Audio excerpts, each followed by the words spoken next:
أعوذ بالله السميع العليم من الشيطان اللعين الرجيم. بسم الله الرحمن الرحيم. الحمد لله المعروف من غير رؤية والخالق من غير روية الذي لم يزل قائما دائما إذ لا سماء ذات أبراج ولا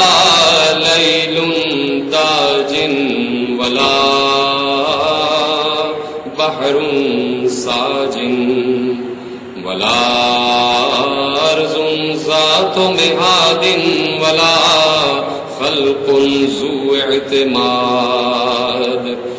والصلاة والسلام والتحية والإكرام على نبي الرحمة وخازن المغفرة وقائد الخير والبركة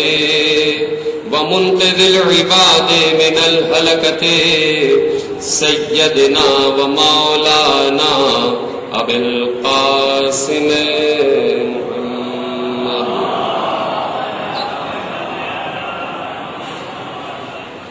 وأهل بيته الطيبين الطاهرين المعصومين المظلومين المنتخبين المنتجبين الذين أذهب الله عنهم الرجس وطهرهم تطهيرا.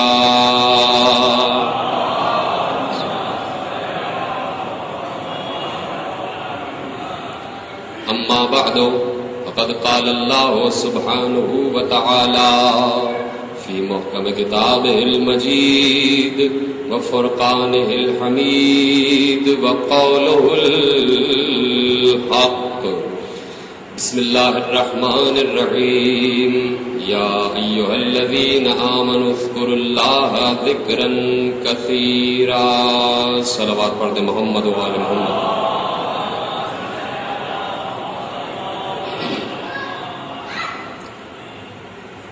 پروردگار عالم نے قرآن کریم میں سورہ احزاب میں ایک بہت ہی اہم پیغام مجھے اور آپ کو بھی دیا ہے، اور چونکہ یہ اللہ کا کلام ہے اس لیے جہاں جہاں عقیدہ الوہیت اور عقیدہ توحید جس دل میں یقین کے ساتھ کار فرما ہے، تو یہ پیغام ہر اس شخص کے لیے ہے جو کہ ایک حکم اور ایک امر کی صورت میں قرآن میں نظر آتا ہے، اور وہ ایسا پیغام، ایسا حکم اور ایسا امر ہے کہ جس میں میری اور آپ کی کامیابی کا راز پنہا ہے، اور جب راز کی بات کھل جائے تو اور زیادہ اہم ہو جایا کرتی ہے. اسی لیے اللہ نے کہا کہ اے ایمان والو، اللہ مخاطب ہے ان سے کہ جن کے دل میں ایمان کی دولت موجزن ہے، کار فرما ہے. وہ کہہ رہا ہے صاحبان ایمان،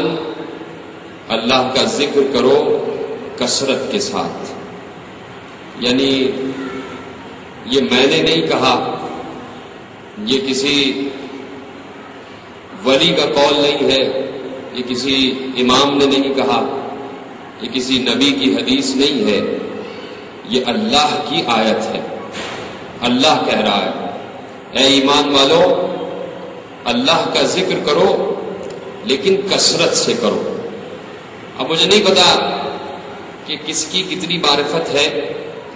اور کون کس کو کتنا پہچانتا ہے. میں یہ سمجھتا ہوں کہ جس معاشرے میں ہم زندگی گزار رہے ہیں اس معاشرے میں کئی طبقے ہمیں نظر آتے ہیں کہ جن میں سب سے پہلے چھوٹے بچوں کا طبقہ نظر آتا ہے، پھر بچپن سے آگے بڑھ کے جو لڑکپن کی منزل میں ہے ان کا طبقہ نظر آتا ہے، پھر اس کے بعد وہ بچے جو سن شعور کی منزل میں داخل ہو جائیں، مکلف کہلائیں، ان کا طبقہ نظر آتا ہے، پھر نوجوانوں کا طبقہ نظر آتا ہے، پھر جوانوں کا طبقہ نظر آتا ہے، پھر ان کا جو ادھیڑ عمر کہلاتے ہیں، پھر ان کا جو ضعیف کہلاتے ہیں، بوڑھے کہلاتے ہیں۔ یعنی یہ طبقے ہمیں نظر آتے ہیں، اور انہی طبقوں میں مزید طبقے یہ نظر آتے ہیں کہ اگر کوئی جاہل ہے تو اس کا بھی ایک طبقہ ہے، کوئی پڑھا لکھا ہے تو اس کا بھی ایک طبقہ ہے۔ ان پڑھے لکھوں میں کوئی بہت زیادہ پڑھا لکھا ہے اور بہت زیادہ عالم ہے، اس کا ایک طبقہ ہے۔ ان عالموں میں کہ جسے ہم عالم کہتے ہیں وہ الگ طبقہ ہے، انہی عالموں میں جسے اللہ عالم کہتا ہے وہ الگ طبقہ ہے، اور جنہیں اللہ عالم کہتا ہے ان میں پھر اور مزید طبقے بنتے چلے جاتے ہیں۔ ان میں اولیاء کا بھی ایک طبقہ ہے، ان میں اوصیاء کا بھی ایک طبقہ ہے، ان میں ائمہ کا بھی ایک طبقہ ہے، ان میں انبیاء کا بھی ایک طبقہ ہے، ان میں رسولوں کا بھی ایک طبقہ ہے، اور اس طرح یہ دائرے بڑھتے بڑھتے بڑھتے بڑھتے دائرہ الوہیت تک پہنچ جاتے ہیں۔ اگر آپ شروع سے چلیں اور کسی بچے سے یہ پوچھیں کہ اس کی نگاہ میں نظریہ کثرت کیا ہے، وہ کتنی تعداد کو کثیر تعداد کہتا ہے، تو یقیناً وہ اپنی نگاہ کے اعتبار سے بتائے گا۔